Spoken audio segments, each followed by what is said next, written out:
Hello, everybody. Hello. Welcome to another week of the RAE podcast. Today, we are going to be talking about getting in sync. I'm Katie, and I'm so excited to be here with you all. And I'm Erin. And before we dive into this amazing episode and topic, I do want to mention that we have an opportunity to get in sync with us at our annual retreat. It's coming up in November. So go ahead and mark off your calendars, November 9th to the 13th.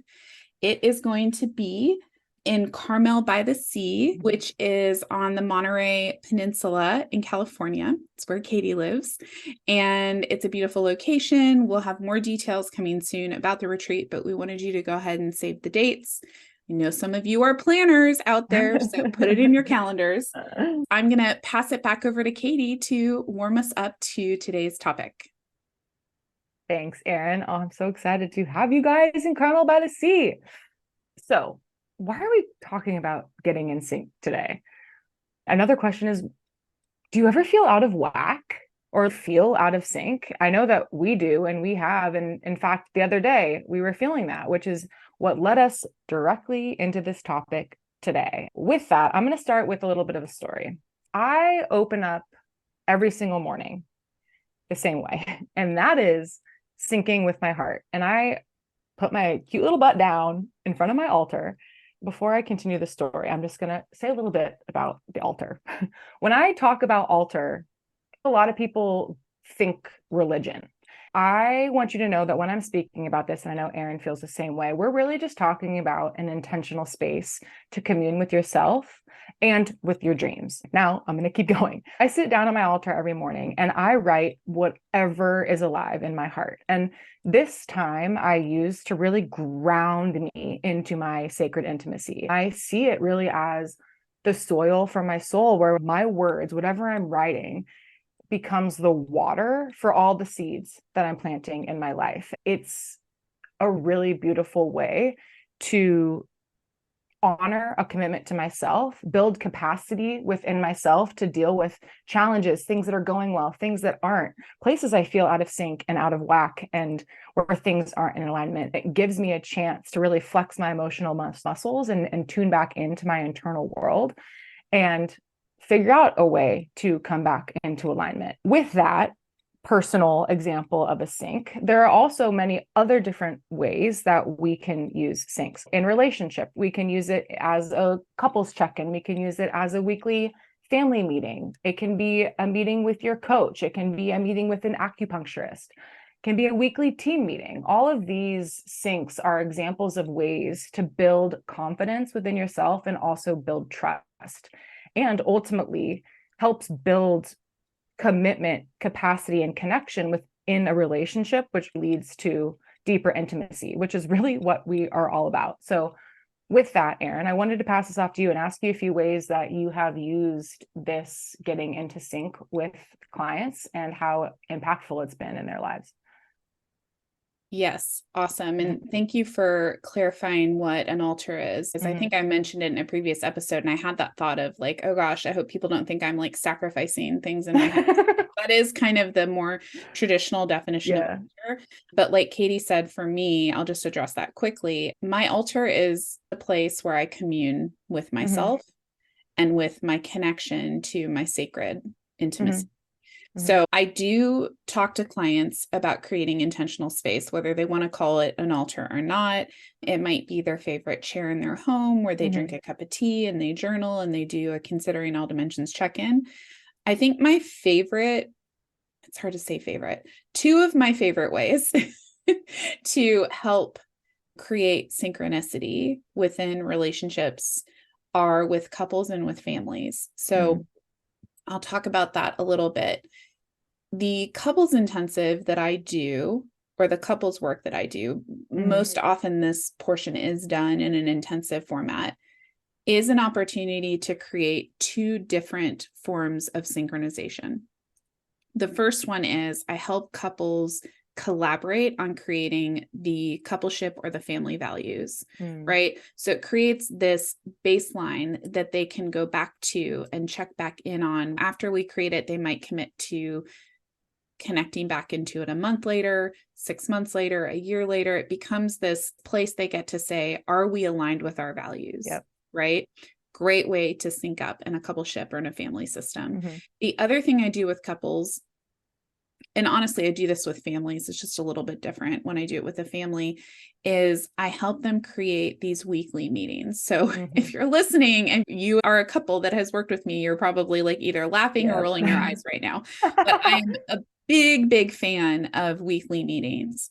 And this is what usually gets the buy-in from the couples I work with. If you commit to meeting weekly and having some kind of framework, I give them a framework, but you can adapt it to whatever feels like it's within the energy of your coupleship. If you commit to doing this weekly, the immediate benefit of doing that is that you put boundaries around conflict. You put boundaries around logistics and the business part of just cohabitating and collaborating with someone and compromising with someone day in and day out. You give a time and space to work that stuff out. Then you get the freedom to just be a couple during the rest of the week, to be mom and dad, to be husband and wife, to be boyfriend, girlfriend, to be business partners, whatever it is that we're talking about here, to be family members. Right. And a lot of times in coupleship, because we are often drawing in relationships that are an opportunity to have a different experience with a certain wound that we have from the past. So a lot of times when couples come to me, they're like, oh, we're triggering each other all the time. And, there are all these below the belt things happening. And a lot of therapists or a lot of helpers or healers, they want to go right into those triggers. Right. And yes, that's important. I'm not saying that ultimately those things don't need to be addressed. But the first thing I ask them is, do you guys have intentional time and space where you sit down and you talk about the week that's just transpired and the week ahead? You have time and space where you check in holistically using, well, they're not going to use considering all dimensions, but I give them that as an example. Like, are you checking in emotionally, physically, intellectually, spiritually, financially, relationally? Are you doing those kinds of check-ins regularly with each other, nightly, weekly, monthly? And more often than not, if a couple's coming to work with me, they're not doing anything like that. Because like I've said many times, no one gave them the handbook on marriage. No one gave them the handbook on how to be in a relationship.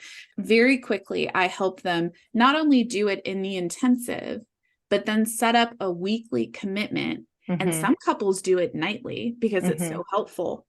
And what I find 3 months later are the couples that are even sometimes a month later, these couples that were super high conflict, that if they're both committed, it's like they come back on the call and I'm like, hey, what's going on? Well, we're getting along much better. We haven't had a fight in 3 weeks.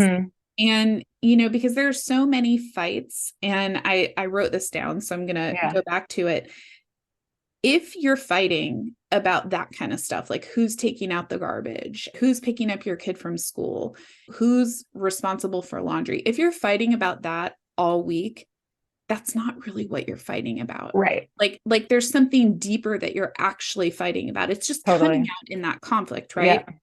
So if you can clean up the drama and the chaos of the basic logistics of being in relationship with people, what you're left with is when you do get triggered, it's a meaningful trigger, right? That goes much deeper, and you can actually get to the source of what is really going on in the dynamic. And you're not fighting about, the laundry, who's cooking dinner, all those things. And then you can create growth rather than further chaos and pain.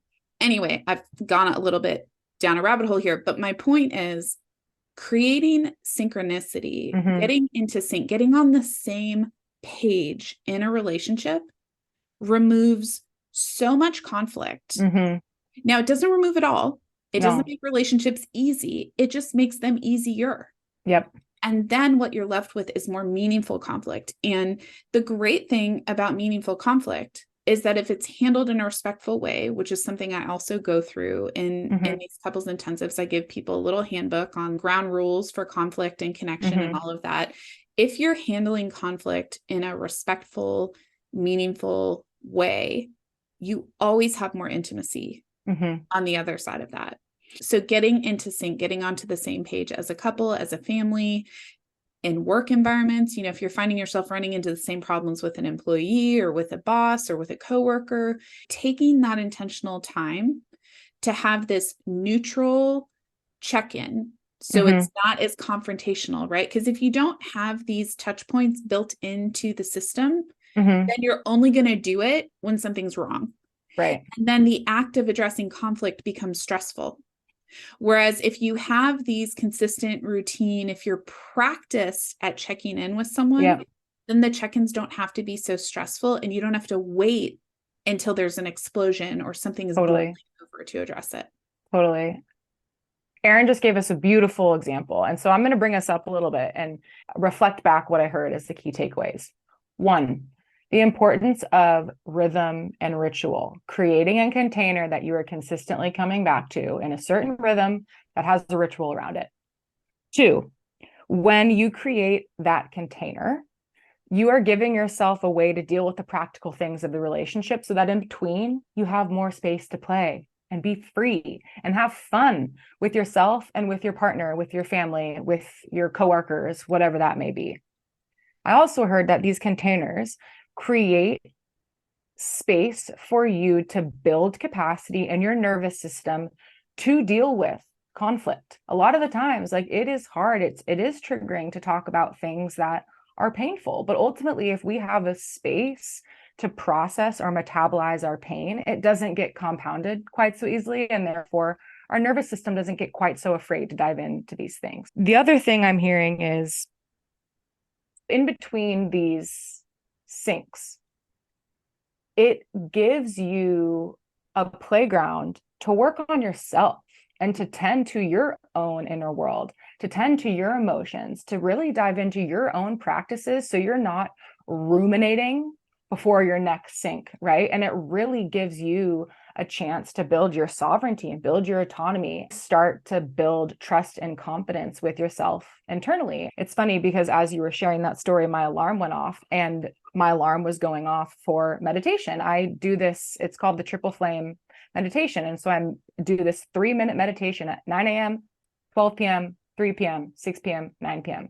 And it's a beautiful way to discipline my mind and just release all of these thoughts that like to jump in that I'm learning to tune to and become aware around. It was just a beautiful example of the different ways that we can create bigger containers, smaller containers, containers of all shapes and sizes to help us deal with life's challenging moments so that we can more easily flow through our days and have fun and create space for the things that really are meaningful. And so we mentioned a holistic check-in. We mentioned considering all dimensions. This is a beautiful place to bring that back in around how we can create syncs around each of the dimensions. And we were talking about this before around, Erin, how you're reorganizing and thinking creatively about your weeks. And so I'm curious if you maybe want to give that example for everybody, because I think it's a really good example of how we can create a sync. Like for me, I have a sync every single day with my physical body, and it is working out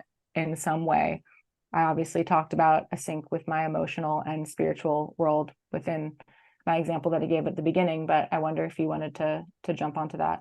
Yeah, so that's an example for me of a creative intellectual sync. I know for me as a recovering workaholic and someone who was working a full-time job and running a company until December, I feel like finally my nervous system has rebalanced a bit and I'm feeling energy again and really ready to take on and grow this business. And one of the things I was noticing is it's kind of like, well, I'm going to give another story really quick, which I was going to give later in the episode, but I'm going to do it now. So if a kid wants to play, right, in order to feel safe playing, they have to know that there is an authority figure or a structure to hold them. Yep. So using the illustration of when a kid goes out to bike or play with their friends or be creative, they know at a certain point their mom is going to ring the dinner bell, right? Mm-hmm. If they're out on a summer evening playing with their friends, eventually they're going to get the call from mom, hey, it's time to come home and it's time to have dinner. Yep. And if the mom didn't do that, then they would literally be thinking the whole time that they're trying to play, oh my God, well, when is dinner going to happen? Yeah. When do we need to come home? What time is it? It's like they're going to be having these intrusive thoughts of like, where's the structure and the safety? Right. Right. So if you take that same idea and apply it to creativity or to anything within yourself, in order to allow my nervous system to relax, I need to have containers. And people talk about binning their time, right? So what I've been practicing doing is Monday is my operations day. I'm reviewing what are the operations in the business that are working. What new implementations do I have to do? Is there something I need to research? Is there something I need to tweak or fine tune? Then the rest of the week, when something operationally comes up as an intrusive thought, I can write it down on my operations to-do list. And I can know that, well, I'm going to address it on Monday. So that thought that keeps jumping in while I'm trying to record a podcast, I can just write that down and move on, right? Wednesdays are going to be my creative days where I get to really drop in and create. And that's intentional because also the podcast episodes come out on Tuesdays and I like to create content as connected to the episode. So I'm structuring this in a way that makes sense.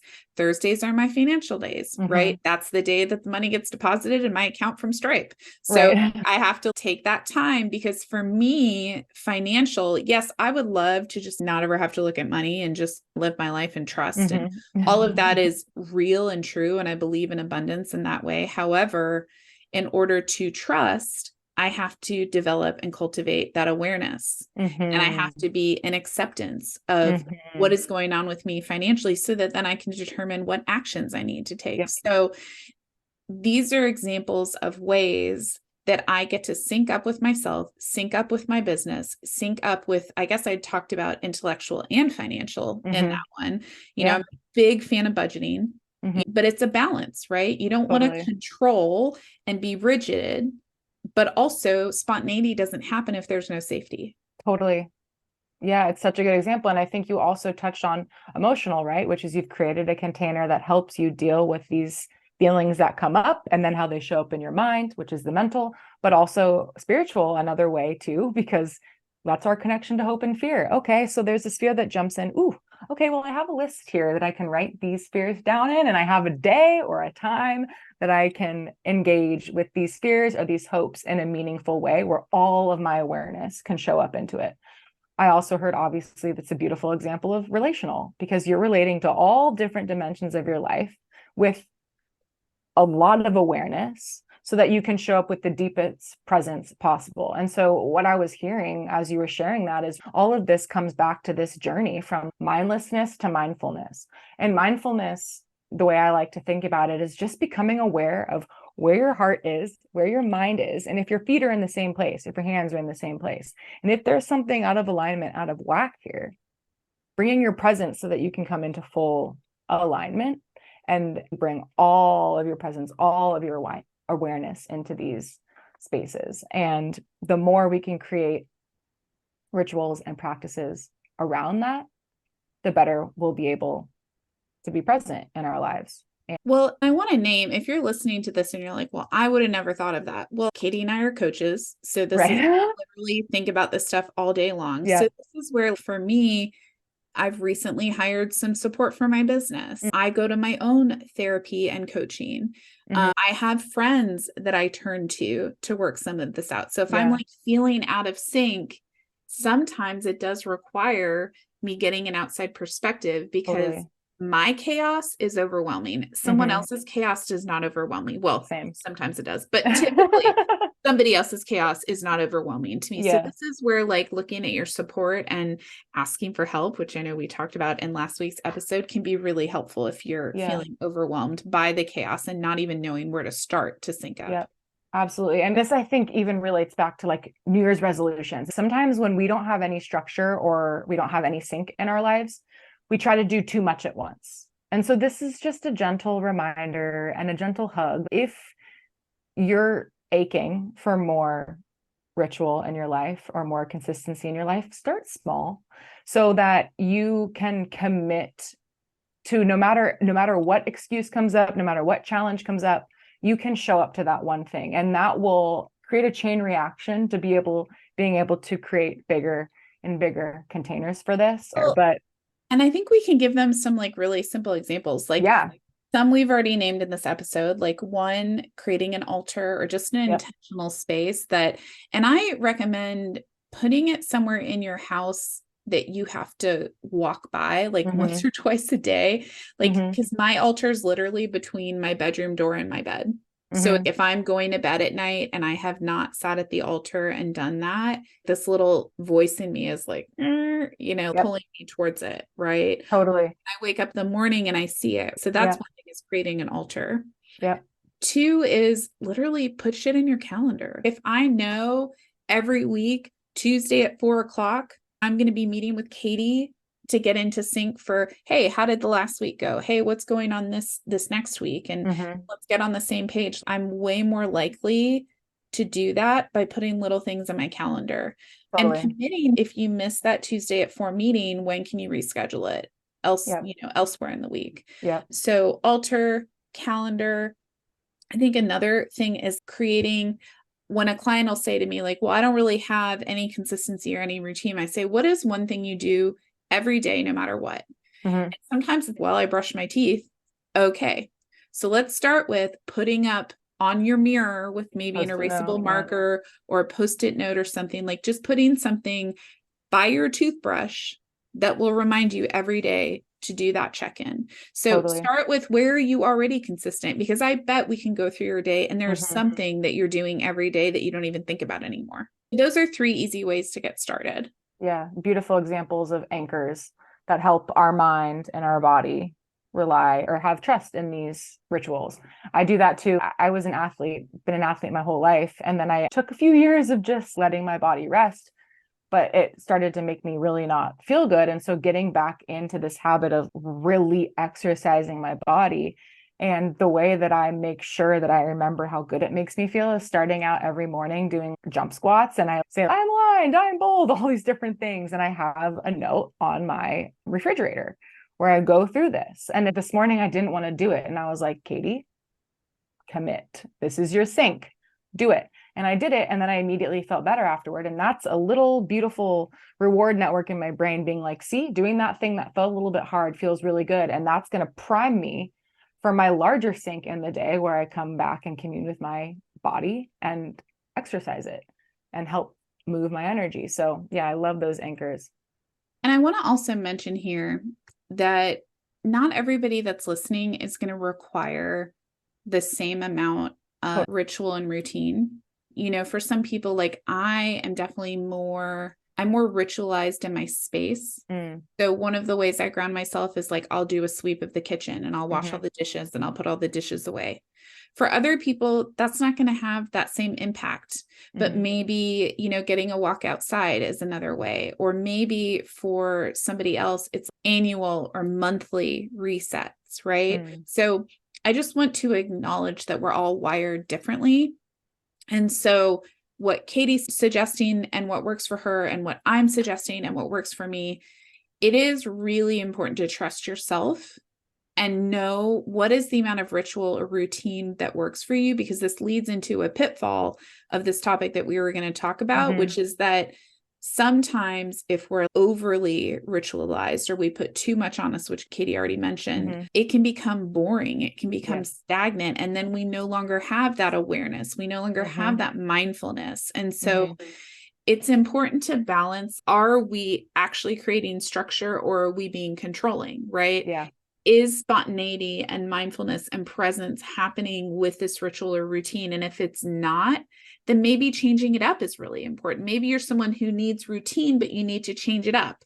Exactly. So yeah, important to think about that. Yeah, that started to happen in my morning practice, and I had to sit down and I noticed I wasn't being fully present. So I had to figure out and be creative around bringing fresh energy into that space so that all of me could show up, which was honoring the intention and the commitment of the space in the first place. And so this is one of the really good topics and juicy things to dive into with a coach, honestly. And even as we're going through this, when you start to talk about awareness, you become aware of things. Like I just became aware of myself saying totally as a way to sync with you with what you're saying. I'm like, yeah, I totally agree.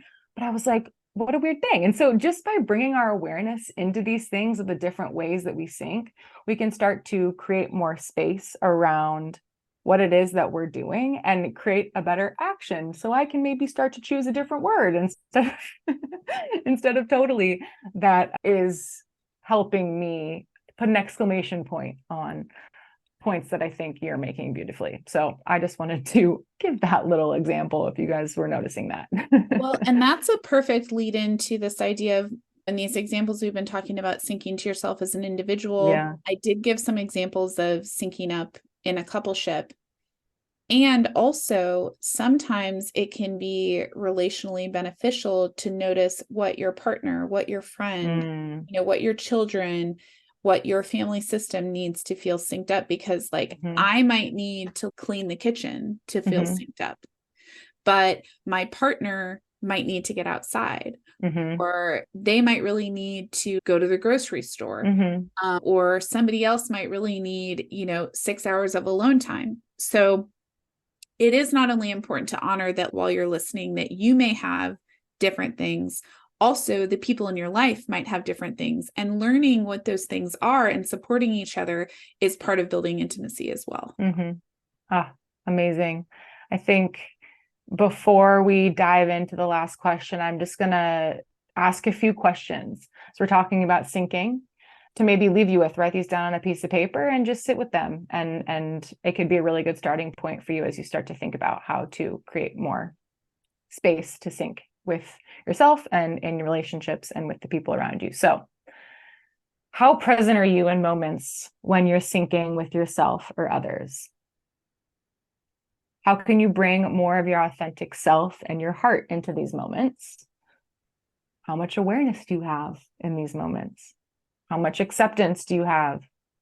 What actions are you committed to? And also, what actions do you have capacity for? Erin, do you have any other questions you want to leave everybody with?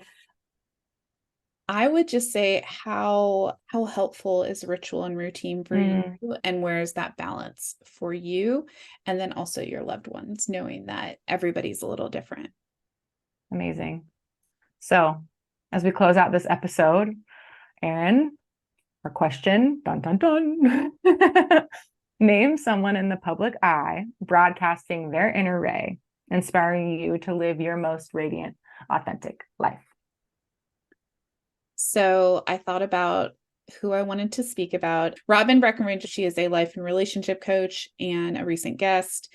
And the reason I'm picking her, there's so many reasons I could name her, but specifically when she was on the episode, she reminded me of one of my own tools. Love it. We were originally trained in the same tradition, so we have some of the same or similar tools of just sitting down every day and checking in with the 6 dimensions, rating myself, what she was talking about. And I started doing it, and it really brought a lot of comfort and structure and connection and awareness. And it was a commitment I made to myself, and it helped me with just setting goals. And she also brought up the idea of separating out things into projects and tasks. And I don't know, something about connecting to her in that way, I just felt really safe and held through that conversation. And yeah, check her out. You can find her on Instagram at Coach with Robin. You can go back a couple episodes and listen to the episode with her, because it was an amazing episode while Katie was out of town. Not cheating on you, Katie. You were just on vacation. So yeah, I would highly recommend checking out Robin Breckenridge. Beautiful. Thanks, Robin. Thank you guys for listening. We hope you enjoyed today's episode, and we'll see you next week. And if you enjoyed anything from this episode, you want to reach out, send us a message, share the episode. We would so appreciate it. Rate it on iTunes or Spotify. And we can't wait to see you next week. Bye, guys. Bye.